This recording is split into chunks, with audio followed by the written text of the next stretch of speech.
મામા સાંભળી લો, આ મારી માં આમ તો તમારા આ મિલકતની અડધી વારસદાર હોય છે, પણ એ વારસામાં ભાગ લેવા નહોતી આવી, ખાલી એક તમારી નાની મદદ લેવા આવી હતી. તમારા ભાઈની તબિયત ખરાબ થઈ ગઈ છે. તેમની કિડનીઓ બરાબર કામ કરતી નથી. અમે રેખા અને તેનો પુત્ર કાર્તિક પરિવારમાં એકલા રહેતા હતા. કાર્તિકના પિતાનું 2 વર્ષ પહેલા જ મૃત્યુ થયું હતું. બાપનો પડછાયો ગયા પછી તેની માતા રેખાબેન ખેતરોમાં મજૂરી કરી કાર્તિકને ભણાવતા હતા. કાર્તિક ભણવામાં બહુ હોશિયાર હતો. ધોરણ 12માં કાર્તિકને સારા ટકા આવ્યા એટલે સારી કોલેજમાં એડમિશન મેળવવું હતું, પરંતુ કોલેજની ઊંચી ફીના કારણે એડમિશન થાય તેમ ન હતું. મમ્મી, કોલેજોની ફી ઘણી વધારે છે. આપણી પાસે એટલા બધા રૂપિયા પણ નથી. તો હવે શું મારું ભણવાનું અધૂરું રહેશે? તારા મામા સુરેશ જોડે ખૂબ જ રૂપિયા છે અને મોસાળમાં તેમની નામના છે. આપણી તેમની પાસેથી રૂપિયા લઈ આવીએ, એ 100% મદદ કરશે. કાર્તિક અને રેખાબેન બંને મોસાળમાં ગયા. સાંજે સુરેશભાઈ અને તેની પત્ની જોડે રેખાબેને વાત મૂકી. ભાઈ, મારો દીકરો કાર્તિક ભણવામાં ખૂબ જ હોશિયાર છે. હવે તેને આગળ ભણવા મોકલવો છે, પણ કોલેજોની ફી વધુ હોવાથી એડમિશન મળતું નથી. હું વ્યાજે રૂપિયા ફેરવું છું અને તારી પાસેથી હું વ્યાજ ના લઈ શકું એટલે હું તને રૂપિયા નહીં આપું.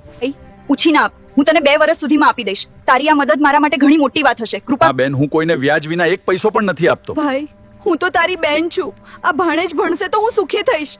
તું આ બધા નાટક ના કર. ના પાડીને રૂપિયા નહીં મળે, છોકરાને ભણાવવાનું છોડી દે. આ નિર્ણય ફાઇનલ છે અને આના પર કોઈ ચર્ચા. રેખાબેન અને કાર્તિક બહાર નીકળી ગયા. બહાર જાંપે ઊભા કાર્તિકે કહ્યું, મામા સાંભળી લો, આ મારી માં આમ તો તમારા આ મિલકતની અડધી વારસદાર હોય છે, પણ એ વારસામાં ભાગ લેવા નહોતી આવી, ખાલી એક તમારી નાની મદદ લેવા આવી હતી. હવે જોજો, હું કે મારી માં તમારા ઘર સામું મોં પણ નહીં કરીએ.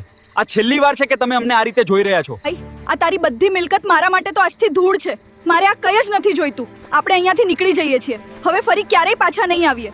રાત્રેના રાત્રે રેખાબેન અને કાર્તિક તો ઘરે નીકળી ગયા. કાર્તિકે સખત મહેનત કરી અને 7 વર્ષ બાદ ડોક્ટર બની ધનવાન બનવા લાગ્યો. એક દિવસ રેખાબેનના ઘરે તેમની ભાભી આવ્યા અને રડતા રડતા કહેવા લાગ્યા, બેન, તમારા ભાઈની તબિયત ખરાબ થઈ ગઈ છે. તેમની કિડનીઓ બરાબર કામ કરતી નથી. એ ભાભી, ક્યાંક સારા ડોક્ટરોનો સંપર્ક કરો. બહેન, ઘણી બધી કિડનીઓ શોધી, પણ કોઈની કિડનીઓ તેમની કિડનીઓ સાથે નથી મળતી. એ ભાઈની પાસે રૂપિયા છે, તેનાથી તે ગમે તેવી વ્યક્તિની કિડની ખરીદી શકે તેમ છે. બેન, ડોક્ટરોએ કહ્યું છે કે તેમના સાથે કોઈ ભાઈ કે બેન લોહીનો સંબંધ ધરાવતા હોય તો કિડની આપી શકે. એટલે ભાભી, તમે શું મારી પાસે કિડની માંગવા આવ્યા છો? હા બેન, હવે મારો ચૂડી ચાંદલો અને સૌભાગ્ય બચાવવાનું તમારા હાથમાં છે. તો તમે એમ તો મારા લોહીના સંબંધનો ભાઈ છે.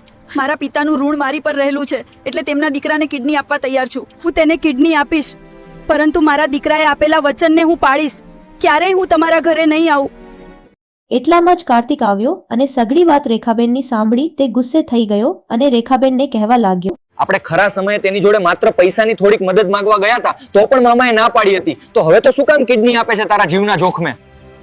બેટા, ગમે એમ તો એક બાપનો પુત્ર છે. હું મારા મા બાપના વારસાને અમર રાખવા માટે તેને કિડની આપવા તૈયાર થઈ છું. અંતે રેખા બહેને તેમના ભાઈ સુરેશનું જીવન બચાવી લીધું. ધન્ય છે આવી રેખાબેન જેવી બહેનો.